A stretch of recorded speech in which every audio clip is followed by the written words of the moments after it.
Graças e paz, igreja. Amém. Glória a Deus por essa manhã, né? Que podemos compartilhar um pouco da palavra do Senhor.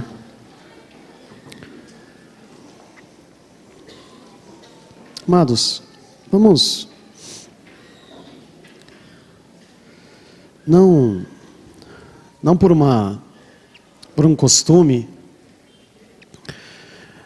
mas porque nem sempre todos estão na mesma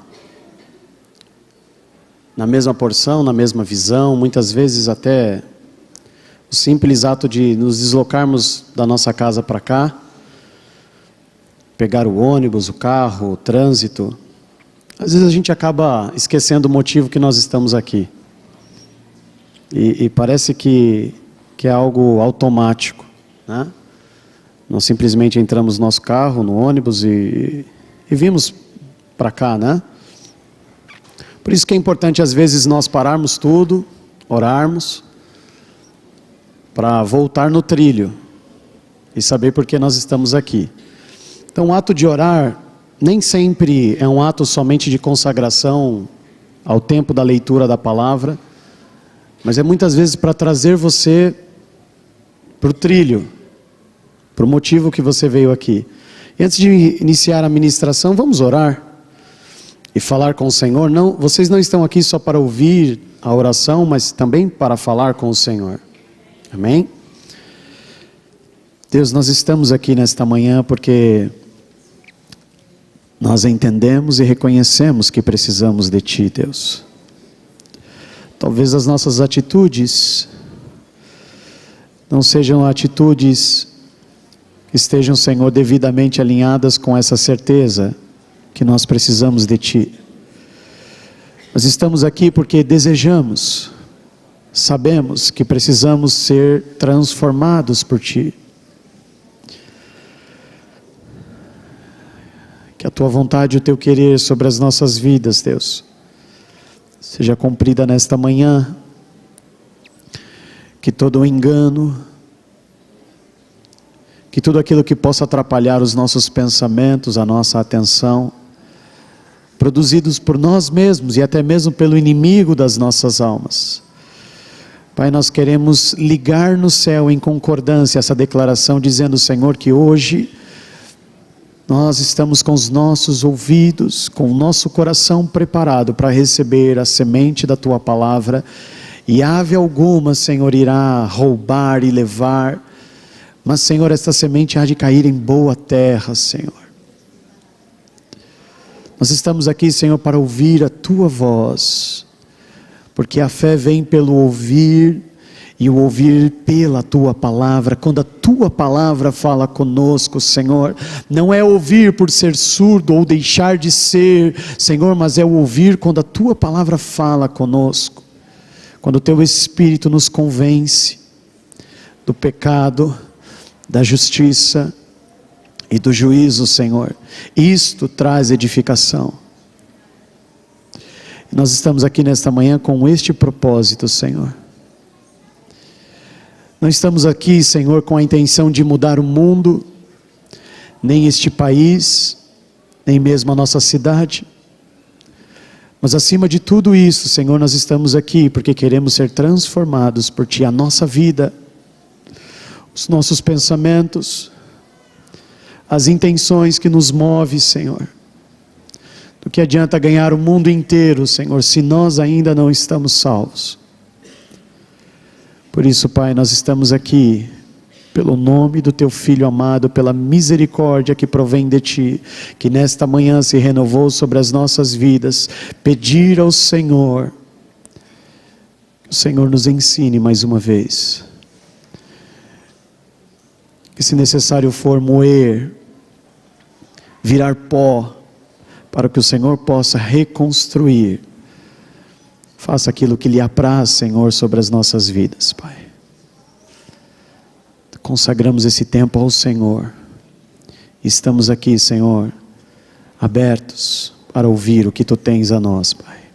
Em nome do Senhor Jesus, oramos a Ti, Deus. Amém. Amém, igreja.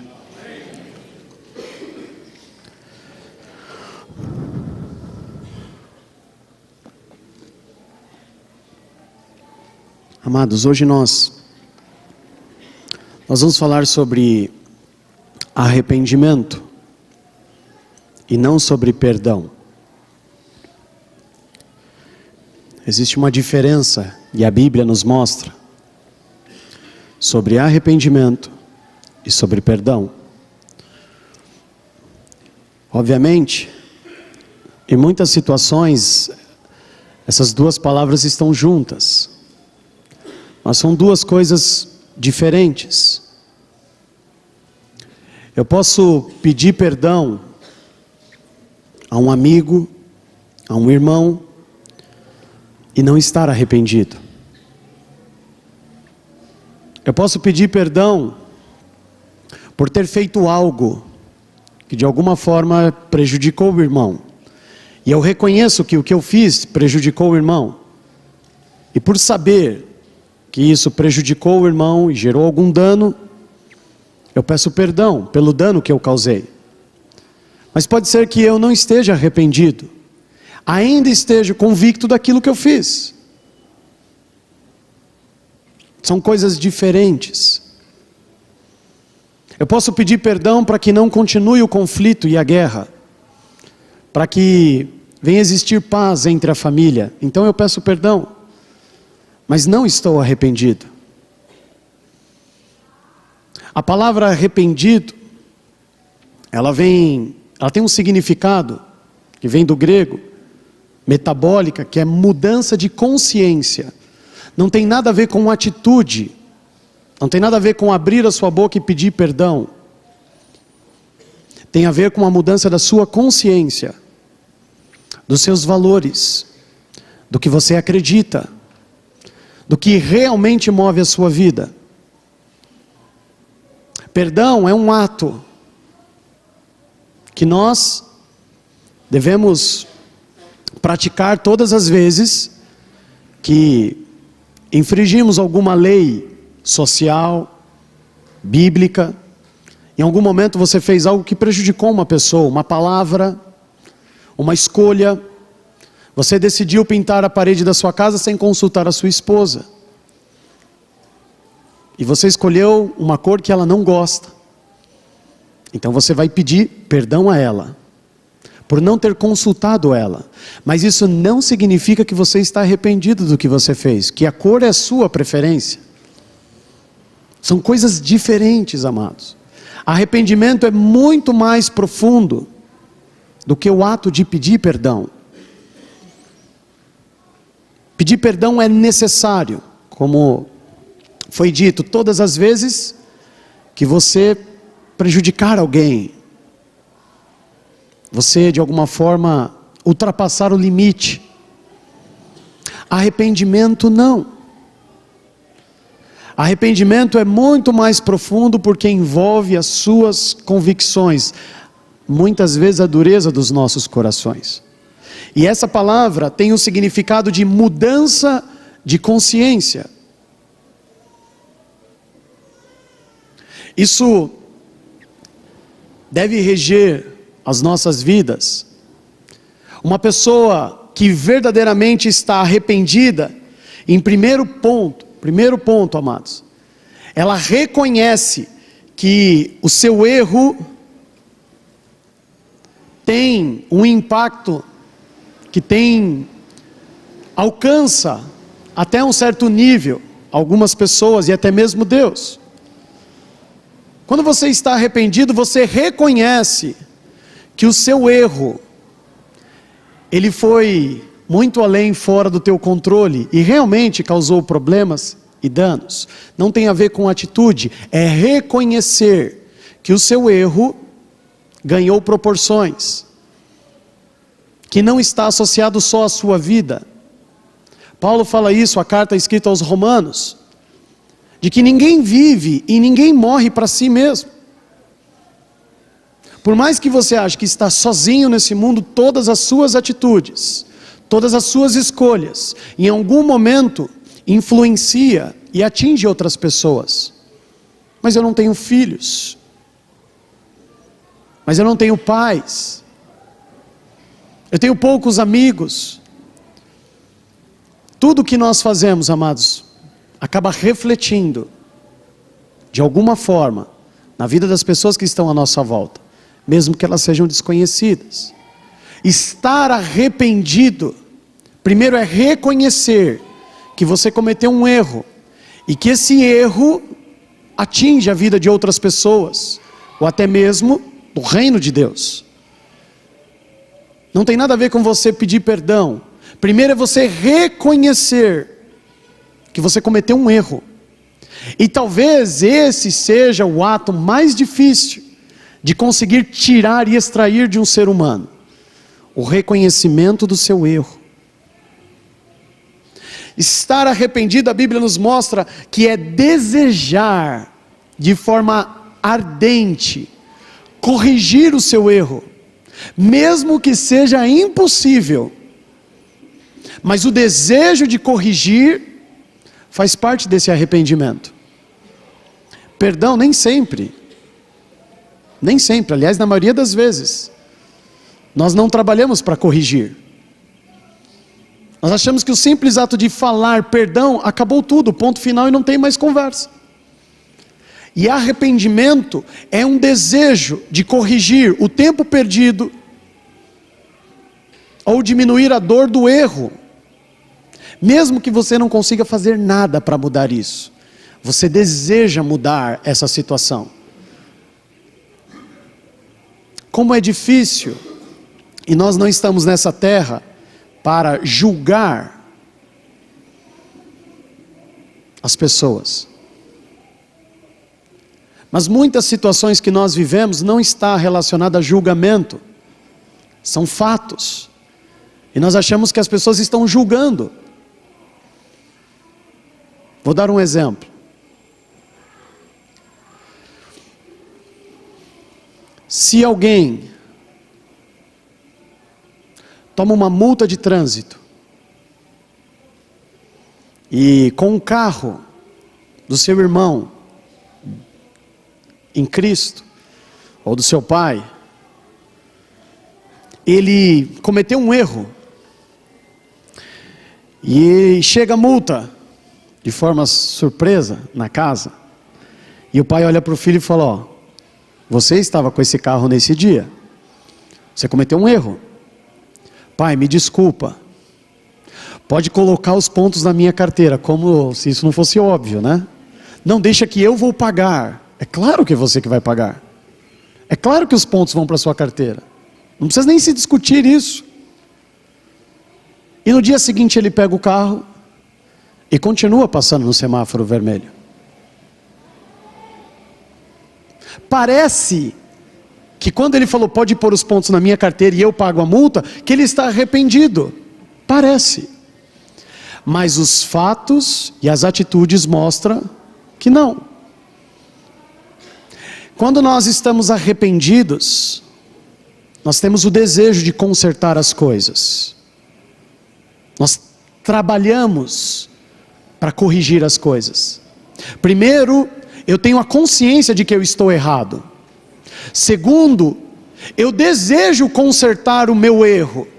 E terceiro, eu trabalho para consertar o meu erro. Eu não vou mais passar, eu vou estar mais atento. Eu vou me preocupar mais. Eu vou deixar de mexer no celular enquanto eu estou dirigindo, para prestar mais atenção no trânsito.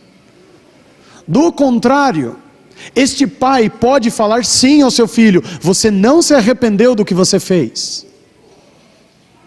Porque arrependimento não é só pedir perdão, é mudar a sua atitude. E isto não é julgar, isto é um fato. Está vendo? Você continua passando no semáforo vermelho, você continuam as multas chegando. Isso não é julgamento, isso não é ser juiz sobre a vida do seu filho, dentro do exemplo. O fato mostra que você não se arrependeu. Porque arrependimento não passa somente pelo reconhecimento do erro, mas é sentir a dor e trabalhar para corrigir. Do contrário, não é arrependimento. Pode até ser remorso.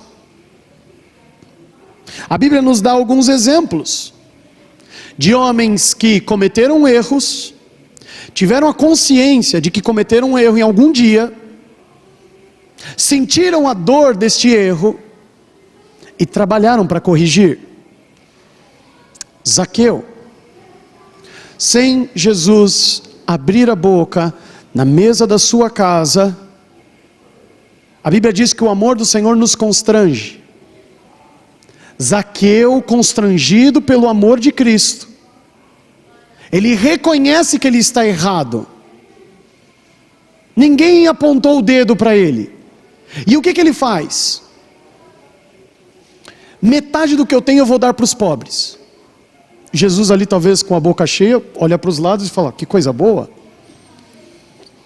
Não satisfeito com isso, consciência que está errado, ele teve, depois ele deseja consertar o que ele fez como? Dando metade do que ele tem para os pobres. E não somente isso, talvez, essa é uma fala minha, talvez ele trabalhou para o resto da sua vida, para pagar uma dívida, porque ele disse que ele iria retribuir as pessoas a quem ele roubou 4 vezes mais, sendo que ele era chefe dos cobradores de impostos, que por sua natureza historicamente eram homens corruptos, e mais da metade do que eles cobravam era só para corrupção.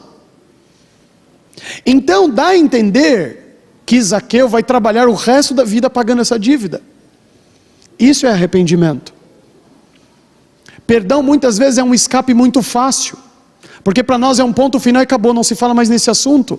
Arrependimento, eu vou ter que trabalhar para consertar o que eu fiz, não importa quanto tempo isso leve. Isto mostra arrependimento genuíno, e é só neste momento em que Zaqueu fala isso, que Jesus olha para ele e para os seus discípulos e fala assim, a salvação entrou hoje, a partir desta consciência e desta promessa que ele fez, de que ele vai trabalhar para pagar a quem ele roubou. Isto é arrependimento, não é remorso. Nós temos um outro exemplo que é Davi, um relacionamento que começou de uma forma complicada, prostituição, adultério e homicídio. Que história linda de amor, né? Olha como começa. O importante é como termina isso. Davi se arrepende, o filho que nasce deste relacionamento morre, e ele chora, ele clama pela misericórdia de Deus, e chega um momento que a criança morre. O que ele faz? Terapia? Entra em depressão? Não. Arrependimento não é remoer o passado, não é ficar ali triste, cabisbaixo. O que eu vou fazer daqui para frente? O que eu tenho que fazer daqui para frente? Arrependimento nunca está associado ao passado, apesar de ser produzido por erros do passado. Isso é perdão. Perdão é colocar uma pedra sobre um assunto do passado. Arrependimento não é colocar uma pedra. Arrependimento é reconstruir, é consertar, é reparar o dano. E talvez você vai passar o resto da vida reparando o dano. O Evangelho de Cristo é isso. Por mais que nós não venhamos alcançar a salvação pelas obras, a nossa atitude, até o fim, até o último suspiro da nossa alma, é trabalhar para retribuir o que Cristo fez na cruz por nós. Por isso que a Bíblia diz que vai chegar um tempo em que Ele vai olhar o fruto do seu trabalho. O fruto, aquilo que aconteceu depois, o que nós produzimos, quantos talentos nós granjeamos, e vai ficar satisfeito. Tudo que nós fazemos é fruto do nosso arrependimento. Quando entendemos e conhecemos e nos deparamos com a nossa vida de pecado e quanto nós estávamos perdidos, e o quanto nós precisávamos de Cristo. Dali para frente, tudo o que nós vamos fazer demonstra arrependimento ou não. Nós temos outros exemplos, como Jacó. 20 anos, amados. Ele enganou o pai, ele enganou o irmão, vivia uma vida cheia de cambalachos, rolo, toda bagunçada a vida dele. E ao contrário do que se prega aí fora, quando existe um embate entre ele e o anjo, a bênção que ele pede ao anjo não é uma bênção de prosperidade, de riqueza, de muitos filhos. Essa bênção foi dada pelo pai dele, lá atrás. Esta promessa, na qual foi dada a Abraão, que passou para o seu filho Isaque e passou para Jacó, já tinha sido dado a ele. A bênção que Jacó fala ali com o anjo não tem nada a ver com bens materiais. Coincidentemente, é neste momento que ele começa a consertar toda a sua vida. É arrependimento. Não é só falar assim, Senhor, me perdoa. Não, eu vou voltar lá falar com meu irmão. Eu vou olhar no olho dele, eu vou colocar a minha cabeça ao chão e oferecê-la, porque se ele quiser cortar, ele tem motivos e razões para isso. Atitude. Não de falar, perdão, manda um mensageiro lá e fala que ele está arrependido. Não, eu vou pessoalmente. Mesmo que isso me custe a vida. A Bíblia nos mostra outros exemplos. E talvez alguns aqui vão me questionar. Sansão. Mas Sansão se arrependeu? Amados, no momento em que a sua força é reestabelecida, pensa comigo, ele fez isso outras vezes. Ele não poderia se libertar e fugir? Ele poderia romper as cadeias e fugir. Mas ele fala assim, não, a minha mãe disse que eu fui criado, e eu existo para um propósito, para destruir esse povo que escravizou a nossa nação. E ele vê ali uma oportunidade, mesmo que custe-lhe a vida, de matar os líderes daquela nação. Ele então pede para abraçar a coluna do templo de Dagon. E ele, tendo uma oportunidade de cumprir o propósito para o qual ele foi criado, ele fez. Se ele não estivesse arrependido de tudo, ele teria talvez fugido. Ele pagou o preço do seu arrependimento. Mas você está arrependido? Que bom, vá para casa e pare de cometer erros. Não, eu preciso consertar o que eu fiz. Perdão, muitas vezes, amados, nos leva simplesmente a colocar uma pedra e querer esquecer. E nós não devemos, não nos remoer do passado, mas consertar. Nós vamos ver 2 exemplos aqui, de pessoas que ficaram presos ao remorso, e de um homem que entendeu o que é arrependimento. Nós valorizamos demais o pecado, amados. Nós valorizamos demais o erro que nós cometemos. E passamos dias, semanas, anos da nossa vida preso a estas coisas. Mas é que você não sabe o que eu fiz no passado. Tudo isso que eu estou vivendo é consequência. Tudo isso que eu estou passando, a minha família, isso e aquilo, é consequência. Sim, existem muitas consequências. E elas nos perseguem. Muitos dos erros que nós cometemos, existem erros que a consequência é para o resto da vida. Por mais que você peça perdão, e por mais que você esteja arrependido, mas isso não pode impedir você de trabalhar, de consertar as coisas. E nós valorizamos demais os nossos erros, mais do que o devido. Nós damos uma atenção imensa. e tratamos o pecado e o erro de forma errada. Você não vai encontrar nos 4 evangelhos Jesus dando margem para o pecado. Essa mulher foi pega em adultério. Jesus fala assim: só um momento, por que você fez isso? Você não foi amada quando era criança? Você teve problemas na sua família? Por que você fez isso? Você não precisava fazer isso. O que faltou para você? Jesus não dá margem para o passado. Ele fala assim: ok, tudo bem. O que importa é o que você vai fazer daqui para frente. Isso é importante. O passado você não muda. É tão lógico isso, mas nós nos prendemos a isso. Mas eu cometi aquele erro, mas eu fiz isto, mas eu fiz aquilo, e agora? Se você não se arrepender, realmente você tem que se preocupar. Realmente isso vai consumir você por dentro. Mas por que ele é assim, Jesus? Foi o pai dele? Foi o vô dele? Não, isso aconteceu, ele é desse jeito para que a glória de Deus se manifeste. Está vendo? Vou curar ele. Pronto, curou. E vocês vão glorificar a Deus por isso. Nunca olhando para o passado. Quem olha para o passado somos nós e o acusador. Significa que nós temos que ignorar. Arrependimento não é esquecer do que nós fizemos. Aí vem um ponto importante. O arrependimento não me faz esquecer. Muito pelo contrário.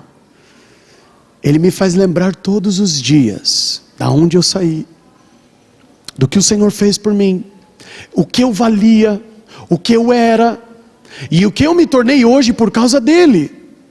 Mas não me prender no ato de: olha, eu não sou nada, eu sou o bichinho de Jacó, tá vendo, a carne é fraca, e isso é aquilo. Isto, desculpa a expressão, não cola com Deus, não funciona. Isso não funciona. Abra a tua Bíblia no Evangelho de Lucas, capítulo 22.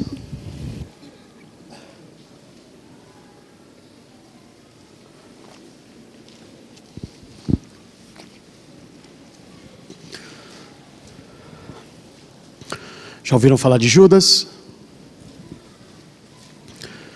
Capítulo 22, a partir do versículo 1.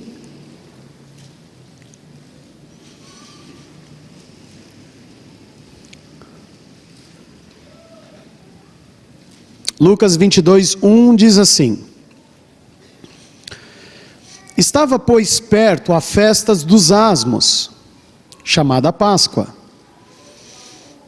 2. E os principais dos sacerdotes e os escribas andavam procurando como matariam Jesus, porque temia o povo. 3. Entrou, porém, Satanás em Judas, que tinha por sobrenome Iscariotes, a qual era do número dos 12. Amados, só antes de continuar, deixa eu fazer um comentário aqui.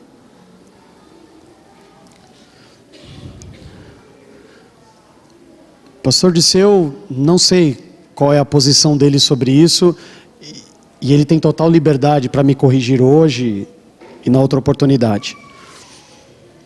Tem pessoas que acham que possessão demoníaca só acontece de uma forma. A pessoa cai no chão, estribucha, roda, baba, e é só assim. Que pode ter uma pessoa que está há 10 anos aqui na igreja, e depois de 10 anos, por algum ato, numa reunião, em algum culto, o demônio se manifesta. E as pessoas pensam assim: essa igreja é meio fraca, porque está aqui há 10 anos e o demônio se manifestou agora. O pastor daí é meio fraco, não é muito bom não. O demônio está 10 anos dentro da igreja e nunca ter manifestado. Aí teve que vir um pregador de fora. A Bíblia diz que o próprio diabo entrou em Judas. Depois disso, Judas sentou do lado de Jesus, conversou com Jesus, pegou na mão de Jesus, beijou Jesus, e não aconteceu nada. Ninguém caiu no chão estribuchando.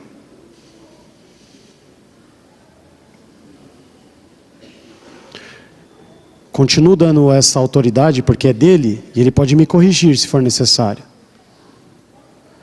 Existem muitos homens vendendo Jesus por dinheiro, com possessão demoníaca, dentro do púlpito, no altar,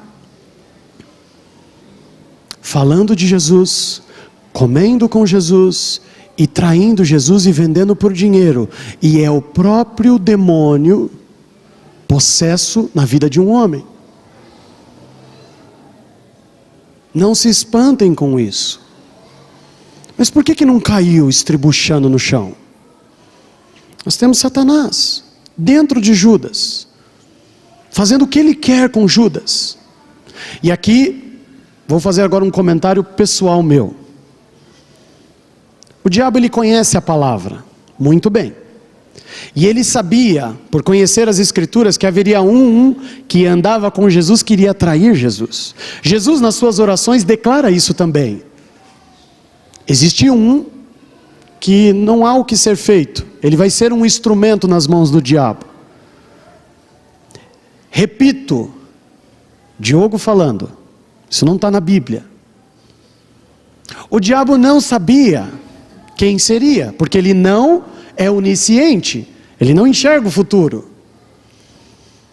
Mas sabendo que uma brecha seria dado a ele, ele talvez ficou ali escolhendo discípulos, qual vai ser o que vai trair. Jesus faz uma declaração sobre Pedro, dizendo que Pedro, você acha que você é bom, né? Você é crente cheio do poder.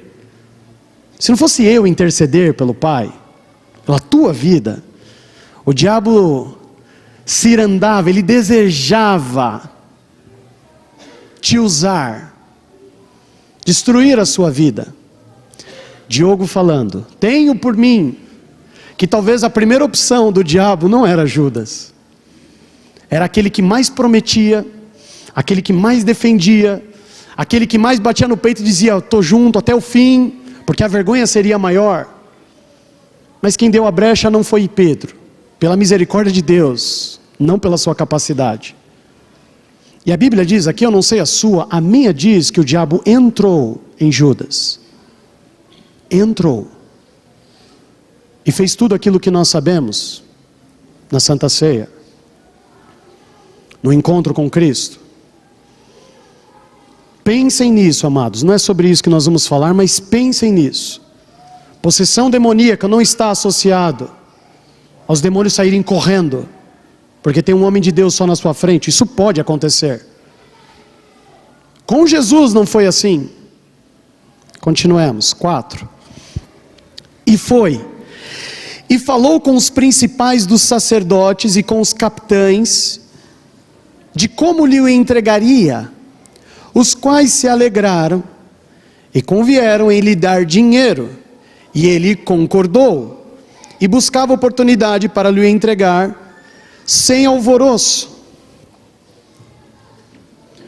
Judas então está prestes a cometer um erro,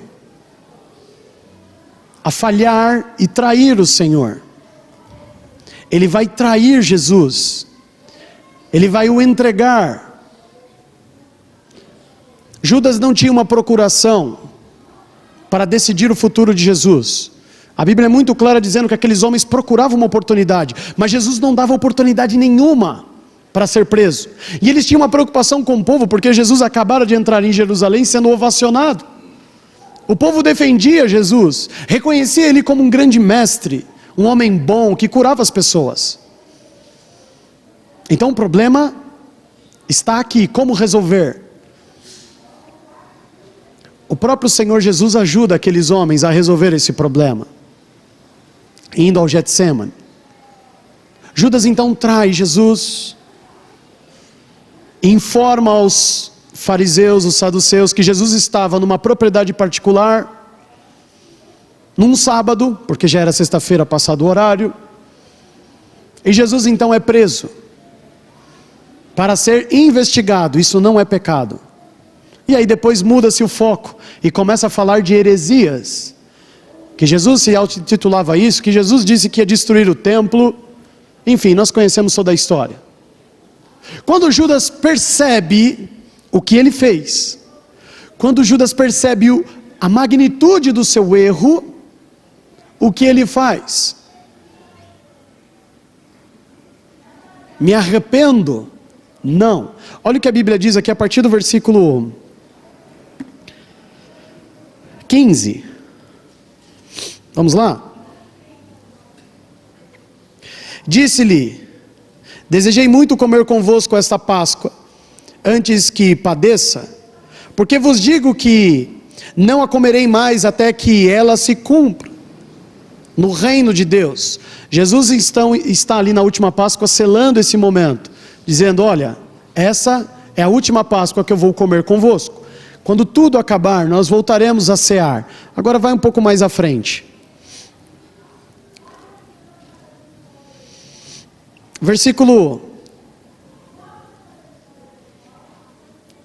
Mateus 27, um pouco mais à frente no capítulo.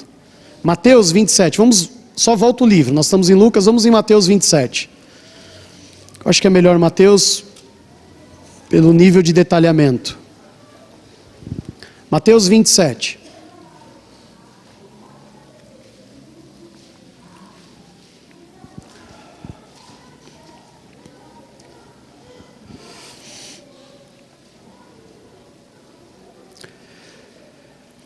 Versículo 1, 2 e 3 e 4. E, chegando amanhã, todos os príncipes dos sacerdotes, dos anciãos do povo, formavam juntamente conselho contra Jesus para o matarem. E manientando, o levaram e entregaram ao presidente Pôncio Pilatos. Então Judas, que o traíra, vendo que fora condenado, trouxe arrependido, diz as Escrituras, as 30 moedas de prata aos príncipes dos sacerdotes e aos anciãos, dizendo: pequei, traindo sangue inocente. Eles, porém, disseram: que nos importa? Isso é contigo. O texto diz que Judas veio arrependido. Eu não preciso buscar no grego primeiro para saber que não é esse o mesmo arrependimento que nós enxergamos quando nós vamos falar de Pedro. Mas o que ele tenta fazer? Eu cometi um erro, olha que bom. Reconhecer que erramos é o primeiro passo. Tomar a consciência de que erramos é o primeiro passo. Ótimo. Ele quer mudar isso, ele quer consertar as coisas. O que ele faz? Ele pega as 30 moedas, volta até aqueles homens e fala assim: olha, eu quero devolver as moedas, libertem Jesus, ele é inocente, e eu cometi um erro. Aqueles homens falam: isso é problema seu, foi você que o entregou, isso é problema seu. O que Judas poderia fazer para consertar o seu erro? Ele tenta dar as moedas. As moedas não são aceitas, obviamente. O que ele faz? Ele para aí. Está vendo? Eu quero consertar, mas no primeiro empecilho, nós já desistimos, está vendo? Não dá. Não consigo. Não dá para ser feito isso. Eu até tentei. E a Bíblia diz que ele sai então para se enforcar. Ele vai tirar a sua própria vida. Isto não é arrependimento. Isto não é arrependimento, e a Bíblia vai nos mostrar. Mas Diogo, ele teve a consciência que cometeu um erro, e ele tentou consertar o erro, mas foi impedido. Ninguém permitiu ele corrigir o erro. estava fora do seu alcance, do seu poder, da sua autoridade. Ele traiu, teve consciência e tentou consertar. Isto é arrependimento? Não. Arrependimento, nós vamos aprender na palavra, que não é até aí. Você reconhecer que você cometeu um erro não resolve o problema. Você ir lá e pedir perdão, olha, perdoe, eu fiz uma loucura, eu cometi um erro, está aqui o dinheiro de volta, me perdoe, está resolvido. Não, é insuficiente, se é que estamos arrependidos, é insuficiente. A diferença entre Judas e Pedro, abra a tua Bíblia no último capítulo do Evangelho de João, João 21, é que Pedro traiu Jesus, como Judas. Pedro reconheceu que estava errado, como Judas. Pedro, vamos lá, João 21.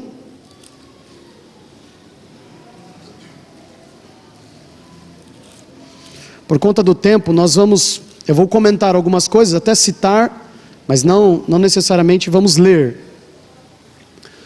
A Bíblia diz que Pedro, quando pela terceira vez ele é questionado, pela sua fala, pela sua postura, pelo seu jeito, ele nega Jesus, o galo canta, ele se lembra do que Cristo falou, e a Bíblia diz que ele sai chorando amargamente, envergonhado.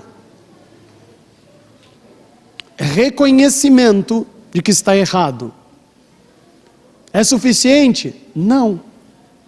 Ele volta para Galileia, toma a sua vida de pescador, e todo mundo desce a borracha nele por isso, mas ninguém fala de João, que também estava com ele no barco. Ele também voltou a pescar. Quando ele está ali pescando, ele escuta um homem na beira da praia dar orientações: olha, vocês não pescaram nada, joga ali. E João olha para Pedro e fala assim: Pedro, é ele. A Bíblia diz que Pedro pula do jeito que ele está. Ele estava nu, ele coloca as suas roupas e pula e sai nadando desesperadamente. Chega na beira da praia, Jesus já tinha preparado uma comida ali. Ele não abre a boca. Você não vai ver nesse capítulo 21 inteiro, e nenhuma outra passagem, Pedro falando: Jesus, me perdoe. Então ele não pediu perdão, ele não falou: Jesus, me perdoa. Não está escrito. A Bíblia diz que ele chega na praia e ele não abre a boca. E mais uma vez, o amor de Cristo que corroeu o coração de Zaqueu, também ali começa a fervilhar em Pedro. E Jesus não fala nada, não aponta o dedo, e aquilo começa a doer no coração dele. A Bíblia diz aqui no capítulo 21, vamos ler a partir do versículo 7, só para ilustrar o desespero. Então aquele discípulo a quem Jesus amava disse a Pedro: é o Senhor. E quando Simão Pedro ouviu que era o Senhor, cingiu-se com a túnica, porque estava nu, e lançou-se ao mar. E ele vai ao encontro do Senhor. Agora vamos ali no versículo 14. E já era a terceira vez que Jesus se manifestava aos seus discípulos, depois de ter ressuscitado dos mortos. Ou seja, já era a terceira vez que Pedro o encontrava com Jesus. Terceira vez. E nenhuma das 3 vezes, Pedro se ajoelha e fala: Jesus, me perdoa, porque eu traí o Senhor, porque eu neguei o Senhor, porque eu falhei com o Senhor. Não. Versículo 15. E depois de terem jantado, disse Jesus a Simão Pedro, olha a sobremesa: Simão, filho de Jonas, amas-me mais do que estes? E ele respondeu: sim, Senhor, tu sabes que te amo. Disse-lhe, pois, Jesus: apacenta os meus cordeiros. Pedro estava mentindo? Não. Aqui vamos reportar Romanos capítulo 7. Senhor, tu sabes que eu não queria falar aquilo. Tu sabes que no meu coração, eu tenho o desejo de te servir, mas eu não consigo. Eu erro, eu falho. Tu sabes que eu te amo. E Jesus em nenhum momento fala assim: se me amas, então por que não nasceu de novo? Como ele falou para Nicodemos. Então por que você continua fazendo isso? Jesus não olha para o passado de Pedro. O que ele faz com Pedro? Pedro, se você me ama, por que você não está cuidando das minhas ovelhas? Por que você não está fazendo aquilo que eu fiz com você? Te ensinei, te corrigi, instruí, orei por você, passei madrugadas jejuando pela tua vida, orando por você, dias. Por que você não apacenta as minhas ovelhas? Jesus está nos ensinando aqui os cordeiros. Isso, os pequenos. Por que você não está preocupado com isso? Isso não mostra arrependimento. Arrependimento está associado a trabalhar para corrigir. Você não está fazendo nada. Você voltou a pescar. Você voltou para a sua profissão. Seu patrão te contratou de novo. Você esqueceu tudo. Do que adianta você ter consciência de que você errou? Do que adianta você ter a certeza de que você não é uma pessoa que presta e que precisa do Senhor? Do que adianta você tentar consertar as coisas e falar: está vendo? Como que eu vou pregar desse evangelho se eu mesmo neguei? Como que eu vou? Chega, não dá. E Jesus fala: Pedro, o arrependimento está no que você vai fazer daqui para frente. As suas atitudes não demonstram que você está arrependido. Você precisa trabalhar. E ele faz isso por 3 vezes. E depois da 3ª vez, Jesus fala assim para Pedro: sabe como são as crianças? As crianças você precisa pegar na mão e mostrar para elas o que elas precisam fazer. Até quando vai ser assim? Até quando vai precisar o Senhor apresentar alguém e falar e te mostrar: você precisa fazer isso? Você já sabe. Não sei se é assim com os seus filhos. Meus filhos já sabem. E quando eles erram, eles já ficam preocupados, porque eles sabem que é errado. E eles sabem como o pai deles trata erro. Eles já sabem. E é assim que nós vamos ser. Isso não é arrependimento. Isso é qualquer coisa. Dê o nome de remorso, o nome que você quiser dar. Arrependimento é porque você não está trabalhando para corrigir. Como Zaqueu. Eu vou trabalhar para o resto da minha vida pagando essa dívida, se for preciso. Eu vou colocar a minha cabeça a pré, mas eu vou lá consertar as coisas com meu irmão, Jacó. Mesmo que essa torre caia na minha cabeça e eu morra, eu vou fazer aquilo para quem Deus me chamou. Eu vou destruir esse templo e eu vou matar os inimigos do seu povo. Ele trabalha para corrigir. Isso é arrependimento. Pedir perdão e falar: olha, pronto, ponto final, acabou a história. O que nós estamos fazendo para mostrar arrependimento? Atitudes. Jesus não está falando sobre consciência só, sobre convicção. Ele fala sobre amor. Amor é consciência. Mas ele fala assim: como que você me ama se você não está cuidando dos pequeninos? Se você não está falando do amor que mudou a história da sua vida? Se você não está testemunhando a minha ressurreição? Porque eles poderiam até estar tristes por não ter visto o ressurreto, mas antes de falar disso, o texto é muito claro, eles já tinham visto Jesus e era a 3ª vez, então já existia centenas e milhares de motivos para eles estarem testemunhando, pregando, falando, como lá em Atos nós vemos no capítulo 2, 3 e 4. E por que não estavam? Cadê isso? Chão, hein? Sair de Jerusalém e voltar para Galileia. Cadê o arrependimento? Eu estou errado. ok, não vamos nem perder tempo falando que você está errado. Se você tem essa consciência, ótimo. Mas e aí? O que está fazendo para corrigir, para ganhar o tempo perdido, para mudar? Perdão, como a Bíblia nos ensina, é um ato confesso, para demonstrar que você reconhece o teu erro. Eu posso reconhecer o meu erro, mas eu preciso falar. Por isso que quando nós realizamos o batismo, nós temos que confessar. Eu me prostituía, eu roubava, eu enganei. Confessa os pecados, tem que sair da sua boca. Isso demonstra que você tem consciência que você está errado, mas não é isso. Batizou, pronto, está tudo certo. Agora o que você vai fazer depois? Existe um deserto a ser enfrentado. Existem batalhas a serem travadas. Ah, mas eu matei. Imagine Paulo, amados, tentando corrigir. Vou dedicar a minha vida a voltar às viúvas pelos maridos que eu matei. Não era assim que ele iria corrigir. Não era devolvendo as moedas. Era fazendo valer todo o sacrifício de Cristo. Já que Ele morreu por mim e mudou a história da minha vida, eu quero compensar tudo isso, dando a minha vida, não é isso que Ele fala? Se arrependido estamos, nós vamos fazer o exemplo que Ele nos deixou, que é dar a minha vida pelos seus. Foi assim que Ele fez comigo. Vamos abrir as nossas Bíblias em Provérbios 28.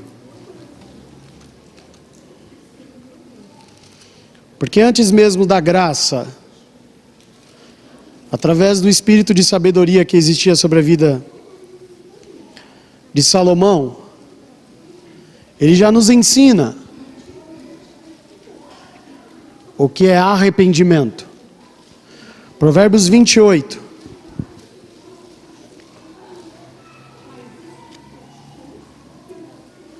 E eu amo exatamente o termo, as palavras que são colocadas nesse versículo 13. Preste atenção. Provérbios 28, 13. O que encobre. O que é encobrir? Esconder. O que encobre as suas transgressões nunca prosperará. Ponto e vírgula. Para aqui um pouquinho.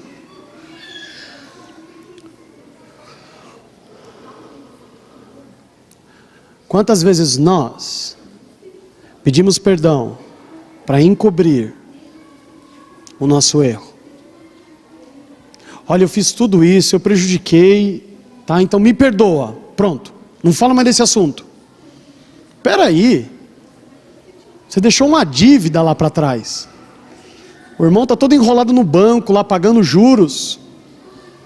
Você roubou. Sabe a vergonha que esse irmão passa até hoje pelo que você fez? Isso é encobrir. Não, já pedi perdão. Não. Isso não é aquilo que Deus espera de nós. Não, mas eu já... Não. Isso é encobrir. É insuficiente. Era isso que a lei fazia. Ela encobria. Ela não anulava o pecado. Ele estava ali ainda. As pessoas só não estavam vendo mais. Eles não estavam se falando, agora eles já se cumprimentam. Ele já voltou a jantar na casa dele. Parece. Mas isso não é arrependimento. E não existe prosperidade, amados. Eu já falei isso aqui uma vez. Não é ser rico. Você pode ser próspero ganhando R$2.000 por mês. Suas contas em dia. Tudo. Você tendo realmente um nome, sendo honrado, sendo um exemplo no teu trabalho. Não, nós estamos nessa terra para ser cabeça. Cristo é a cabeça. E não queira você ser. Quem cobre suas transgressões nunca prospera. Mas a parte B desse versículo diz o quê? Mas quem confessa. Confessar é pedir perdão, é reconhecer que está errado. E o que é deixar? É não fazer mais. É as suas atitudes que mostram se você realmente está arrependido. Qual é a sua atitude? Eu me enforquei. Eu parei de viver. Eu fiquei preso ao erro. Assim como Judas, Pedro também errou. Nem mais nem menos, amados. Traiu também do mesmo jeito. Um foi com dinheiro e o outro foi com as palavras. Mas traiu, negou, fugiu. Deu um jeito. E pior, porque Pedro teve 3 chances. Na primeira, o que eu fiz, né? Não vou mais fazer isso. Eu vou... Não, 3 vezes. Na última ainda... Não sei nem se não soltou umas palavras. Mas saiu chutando tudo. Falando besteira. Mas os que confessam e deixam, a este sim alcança a misericórdia. Não fez mais. Parou. Então se eu repito, é porque eu não me arrependi. Confessar é ter a consciência que estamos errados. O que você vai fazer daqui para frente? É isso que importa. Quero pedir perdão ao pastor. É bom, amados. É bom. Mas se você quer consertar as coisas, é o que você vai fazer daqui para frente, não é o que você falou. Não é o que você prometeu. É o que você vai fazer daqui para frente. Isto mostra arrependimento. E quando reconhecemos que alguém verdadeiramente se arrependeu, entregando a sua vida a Cristo, através das suas atitudes. Tiago fala sobre isso. Como é que você prova que você crê no Senhor? Ou como é que você mostra a sua fé? Através das minhas ações. Você diz que crê no Senhor. Me prova. Quando vem a tempestade, você glorifica, reclama, murmura, xinga, corre pedir socorro para alguém? Como é que você age? As suas atitudes mostram se existe fé ou não. O que você faz demonstra. O que nós estamos fazendo? Isso vai mostrar se estamos arrependidos ou não. Não é o que nós falamos. Não conheço Jesus. Não é isso que importa. O que verdadeiramente importa é o que nós vamos fazer daqui para frente. Isso é o que importa. Isso mostra se nós estamos arrependidos ou não. Não tem conversa. Não precisa prometer. Não precisa. Não precisa fazer juras de amor. Não precisa. Dependendo do caso, eu não estou falando de pecado. Não estou falando de pecado. Estou falando amados, de você cometer um erro contra alguém. Muito melhor do que falar me perdoa, é falar daqui, deixa que eu vou pagar, os juros daqui para frente eu pago. Eu pago. Não, mas eu também tive parte. Não, eu tive 100%, a culpa é minha. E se tiver que faltar alguma coisa, que vai faltar na minha vida, na minha casa, mas você não vai sofrer o dano. Isso é a atitude de quem está arrependido, não só de reconhecer e encobrir a transgressão, de falar assim, me perdoa, viu? Desculpa pelo dano que eu te causei. Olha, eu nem consigo dormir à noite. E o que isso vai mudar na vida dele? Ele vai continuar pagando o preço. Ele vai continuar sofrendo. Ele vai continuar sendo apedrejado. Isso é encobrir. É muito fácil pedir perdão a Deus, Ele já pagou o preço. Pronto, Senhor, me perdoa. Só que, amado, se você pegar só o Sermão da Montanha,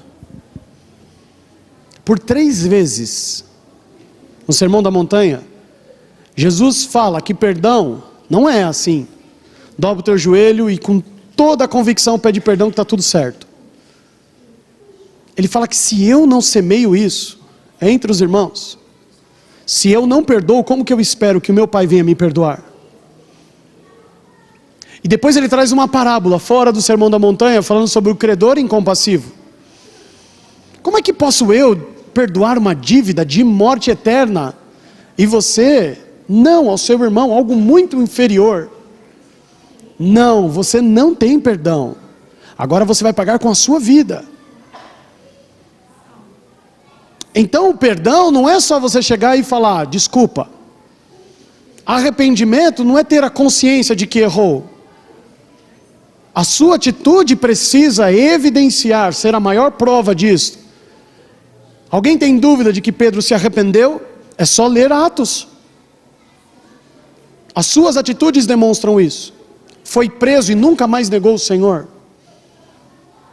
Cometeu alguns erros bobos. Cometeu. Mas já foi corrigido. E voltou para o trilho de novo. Mas se arrependeu de verdade. Jacó nunca mais fez as coisas que ele tinha feito no passado. Porque ele se arrependeu naquele encontro com o Senhor. Qual é o teu nome? Eu sou enganador. Ele confessou tudo que ele era. E ele começou a consertar a vida dele. E ele já tinha ovelhas. Ele já tinha dinheiro. Ele já tinha funcionário. Ele está muito bem, amados. Essa prosperidade não tem nada a ver com dinheiro. É no livre acesso à vida abundante que o Senhor tem para nós, não terrena somente. É conhecer o Senhor como nós deveríamos. É entender, é ser um instrumento nas mãos do Senhor, que não existe preço maior a ser pago do que ser um instrumento nas mãos de Deus. Não existe nada que possa ser maior do que isso. Nada, amados. Isso tudo só é possível porque deixou, se arrependeu realmente e não voltou mais a isso. Esses dias atrás eu estava falando sobre pecado. Eu quero aproveitar que temos ainda um pouquinho de tempo para falar disso. O pecado, amados, ele não nasce no inferno. Ele não vem do diabo. Quando Paulo fala aos irmãos em Gálatas, que o que vai nos tirar a salvação, vai romper a comunhão com Deus e nos conduzir à vida eterna, são as obras produzidas por nós, na carne. É o corpo do pecado que ele fala em Romanos. É por isso que é gostoso pecar. Porque é a satisfação da carne. A tua carne diz obrigado. A tua consciência não diz obrigado. Por que eu fiz isso? Mas a carne agradece. Eu quero falar de uma outra oportunidade. Nós falamos um pouquinho de obras da carne, de acho que 2 ou 3 itens nós falamos. Eu vou falar de um só. Rapidamente. Glutonaria.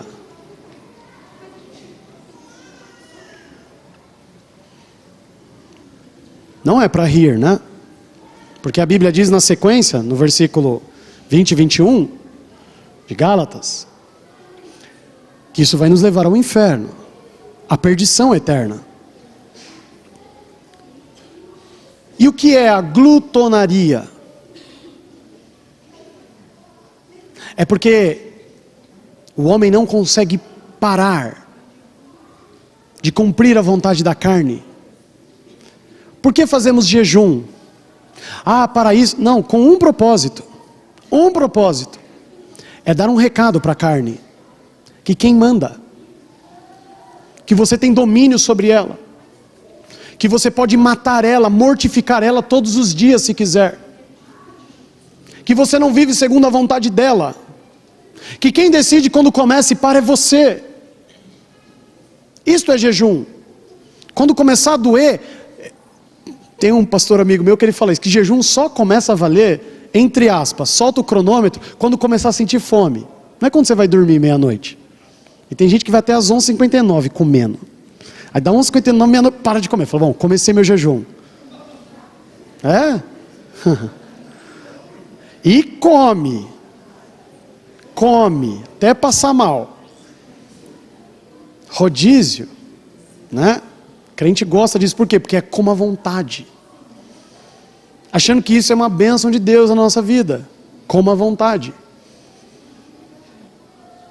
Comemos, não conseguimos parar. Não conseguimos emagrecer. Não conseguimos ter uma alimentação saudável. Por quê? Porque ainda quem manda é a carne. Isso é um sinal de quem manda na minha vida e na sua vida. Não consigo deixar isso. Quem manda ainda é ela. Ou não é? Cadê a liberdade? Que tanto falamos. Que tanto pregamos em Cristo. Ela manda. Para tudo que você está fazendo e come. Ah, você não vai comer? Toma uma dor de cabeça. Aí o que você faz? Preciso comer, estou com dor de cabeça.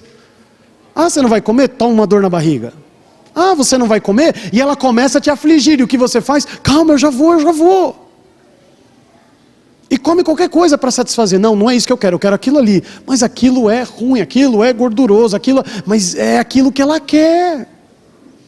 E como os pais de hoje fazem tudo o que os filhos querem. E quem manda são eles. Ele não gosta disso. Ele gosta disso aqui. E depois, carne e mente, coisas diferentes. A nossa mente fala, por que você fez isso? Não era, lembra que você prometeu? Demonstra quem manda. E se eu continuo cumprindo a vontade dela, eu posso falar de arrependimento. Se arrependimento é mudança de atitude. É parar de fazer.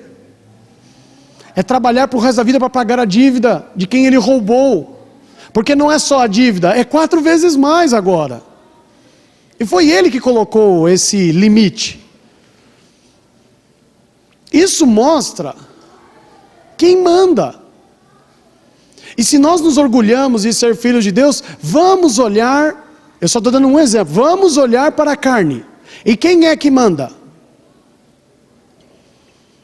Já parou? Eu escuto isso, amados. Não vai comer mais? Não. Tá bom. Viu, mas tem não sei o que. Eu falei, eu sei que tem, mas já tá bom. Viu, mas você pagou isso e não vai comer mais? Por quê? Como assim? Porque eu paguei. Eu tenho que... Parece uma angústia de querer prejudicar alguém, dar prejuízo para alguém. Não é isso que a carne quer? E se a carne faz isso, como nós podemos falar que andamos em espírito? E vivemos a vontade do espírito e não mais a vontade da carne? Arrependimento está associado não somente a desejos, vontades, mas ao que nós fazemos. Prova isso. Eu vou mudar o meu hábito e ver o quanto é difícil, mas é nisto que encontra, amados, aquilo que agrada ao Senhor. São nessas atitudes. Eu vou mostrar quem manda daqui para frente. Que não é a carne que manda em mim. Mas eu vou, como ele fala, todos os dias, mortificar. Todos os dias. Ela vai querer aquilo que não pode, aquilo que o médico diz que não pode, mas você fala assim, quem manda sou eu. Isto é um sinal. Isto é uma evidência de quem vive pelo Espírito e não pela carne. Porque o Espírito, ele trabalha sobre a nossa consciência, a convicção. Eu sei que é bom. Eu sei que quando eu como isso aqui, produz prazer quimicamente no nosso corpo, produz satisfação. Mas eu não vou fazer isso. Mas eu não vou cumprir. Não tem nada a ver com o diabo. Nada a ver, amados. É a carne que já está condenada pelo pecado, desde Adão. Ela quer o pecado, ela quer se prostituir, ela quer falar mal. É por isso que as pessoas gostam de falar mal e não param de falar, porque é gostoso mesmo. Isso satisfaz a carne. Brigar, e você não consegue parar a discussão. Por quê? Porque você está fazendo aquilo que ela quer, e ela vai querer cada vez mais. Então ela vai querer brigar hoje, mais amanhã, e você come hoje, come mais amanhã, e daqui a pouco você vê que você come 3 vezes mais que há 10 anos atrás. E ela não para. E ela quer. E depois eu venho e falo assim, não, eu me arrependi, genuinamente, de verdade. Não é o que você fala, não é o que eu falo que prova se nós estamos arrependidos. Por que você não está cuidando dos cordeiros, das ovelhas? Por que você não está pagando a dívida de quem você roubou, Zaqueu? Sansão, eu te dei a força de novo, e por que você voltou para casa? Os inimigos continuam lá. Jacó, você diz que está arrependido, mas e aí? E o seu irmão? Você vai esperar ele morrer para ter remorso? Mas eu vou ter que pagar a dívida. Mas eu vou ter que perder a minha vida. Mas eu vou ter que colocar minha cabeça a prêmio. Quando estamos arrependidos, não medimos esforços para corrigir. Olha o que Cristo fez na cruz por nós. Então o que é a minha vida? O que é renunciar aos meus projetos e os meus sonhos? Não, eu quero ser grande, eu quero isso, eu quero ter muito dinheiro para abençoar a obra. E eu falo uma coisa aos irmãos amados por testemunho vivido e comprovado inúmeras vezes. Deus não precisa do nosso dinheiro. Não precisa. Se você quer ficar rico para ganhar o reino de Deus, eu estou te dando uma dica para você não perder tempo. Não precisa. Precisa. Se existe esse engano no seu coração, o dia que você ganhar dinheiro, você vai ver, você vai... Não vai. O que vai fazer você cumprir a vontade de Deus é não fazer a vontade da carne. A carne sim cobiça o dinheiro. Isso não tem nada a ver com o reino de Deus. Se hoje com pouco você já não faz, com muito, muito menos. Quem está mandando nas nossas vidas? Nós vamos passar o resto das nossas vidas pedindo perdão. Pedindo perdão. Pedindo perdão. Porque arrependido é trabalhar para mudar. Para encerrar, vamos abrir as nossas Bíblias em Hebreus capítulo 4.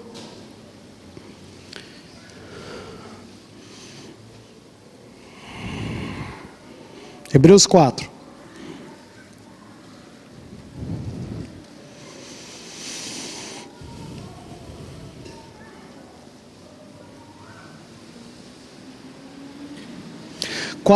Nós vamos ler versículo 14, 15 e 16. Diz assim: visto que temos um grande sumo sacerdote, Jesus, Filho de Deus, que penetrou nos céus, retenhamos firmemente a nossa confissão. Porque não temos um sumo sacerdote que não possa compadecer-se das nossas fraquezas, porém, um que, como nós, em tudo foi tentado, mas sem pecado. Cheguemos, pois, com confiança ao trono da graça, para que possamos alcançar misericórdia, não é bênçãos, e achar graça, a fim de sermos ajudados em tempo oportuno. Sabe o que esse escritor está nos ensinando? Que quando nós errarmos, se estamos falando de sumo sacerdote, de culpa, nós estamos falando de uma relação de conserto aqui. Quando você errar, quando eu erro, a quem nós recorremos? Não a um homem que a paciência acaba. Que chega uma hora e fala assim, não dá mais, né? Não, ele fala que nós recorremos a um sumo sacerdote, chamado Jesus Cristo, que viveu o que nós vivemos. E isto é bom? Muito bom, mas também isso tem um preço. Por isso que eu digo assim, não cola as nossas desculpas, não funciona. Ele fala, eu tive aí, eu sei o que você está vivendo, e não venha com essa conversa. Você não vai conseguir me convencer, porque eu vivi e experimentei isso aí. Tem o lado bom, mas também tem o lado que não nos deixa outra escolha. Não dá para enrolar. Ele sim pode nos perdoar.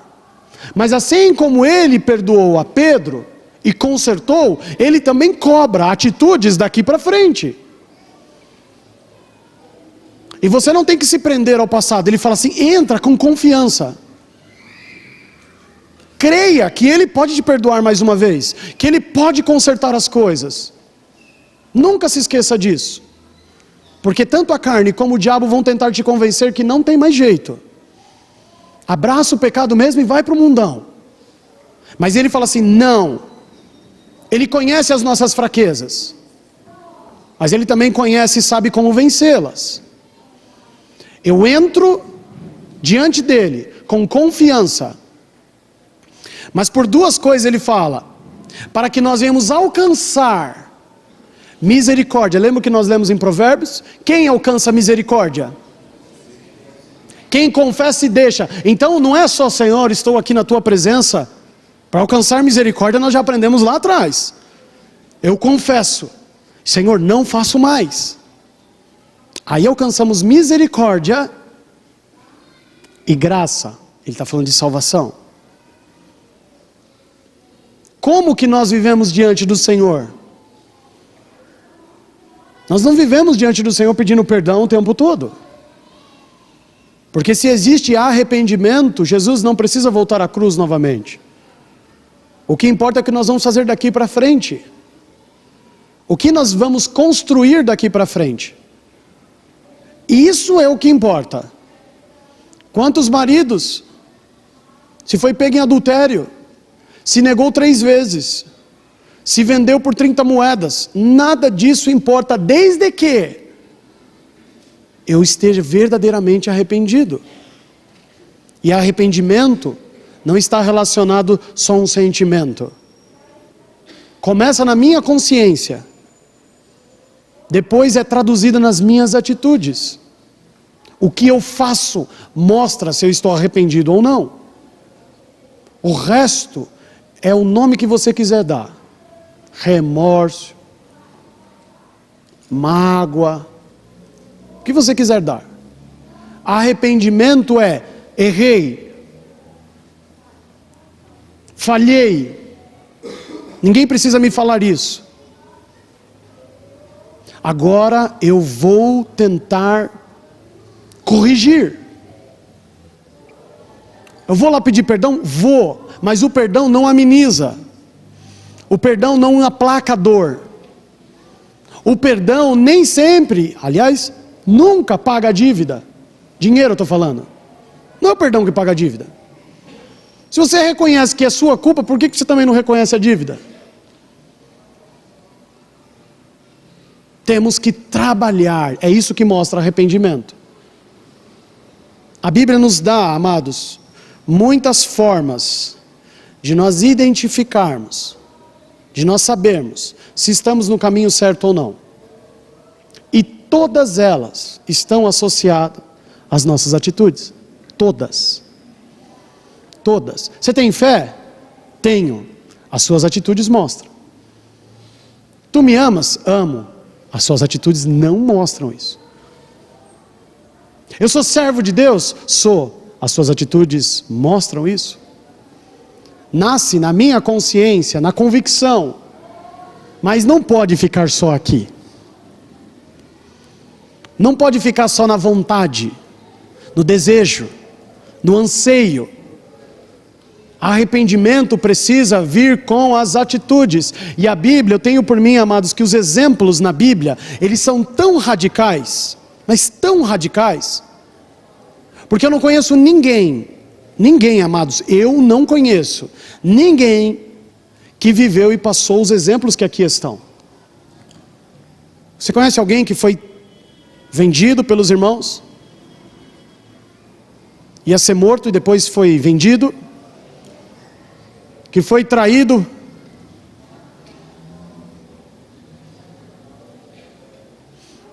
Alguém que foi lançado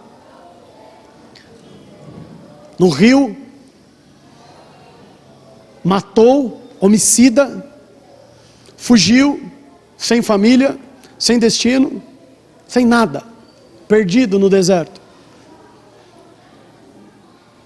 Alguém que teve que enfrentar um Golias, alguém que foi afligido como Jó, alguém que viveu quase que a sua vida inteira sem uma pessoa para dividir a carga como Elias, sozinho.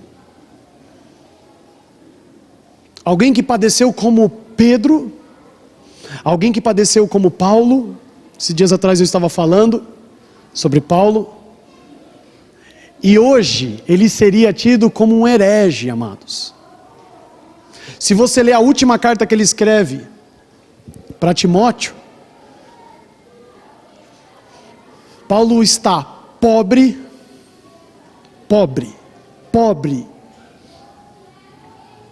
sozinho. Ninguém veio assistir a minha audiência na minha defesa. Ninguém. Quantas almas eu preguei, para quantas pessoas eu falei deste amor, eu dei a minha vida, eu me gastei, me deixei gastar, e ninguém veio me visitar, ninguém veio sentar no banco e só assistir a audiência. Eu não tive o apoio e o consolo de ninguém. Nem roupa eu tenho para enfrentar o inverno. Sozinho. Hoje, isso é o servo de Deus próspero, pobre, sozinho, sem roupa. E sabe qual é a única coisa que ele pensa nesse momento? Tem uma pessoa que eu quero que você traga aqui, que eu abandonei lá atrás. Vamos abrir no último capítulo de Timóteo, não estava no programado, mas vamos lá.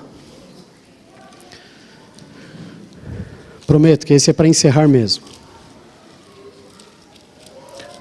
2 Timóteo, capítulo 4.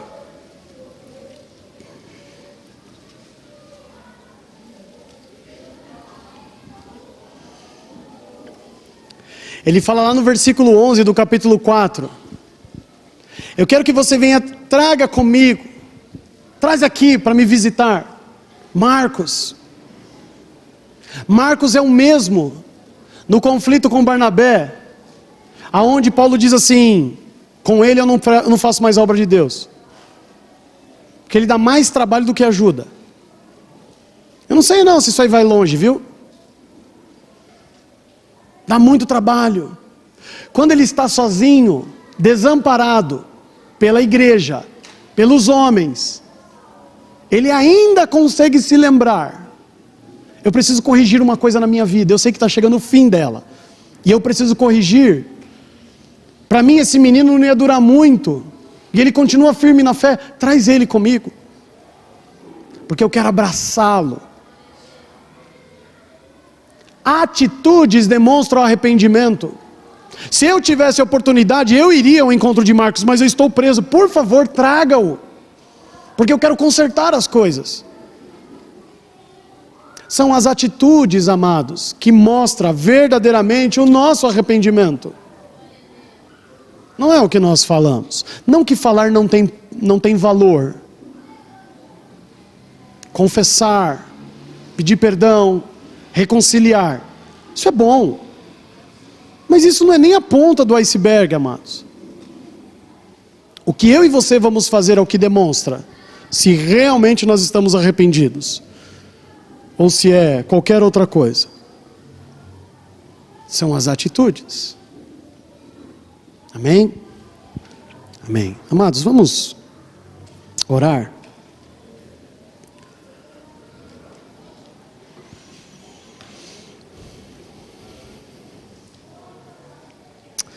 Deus amado, que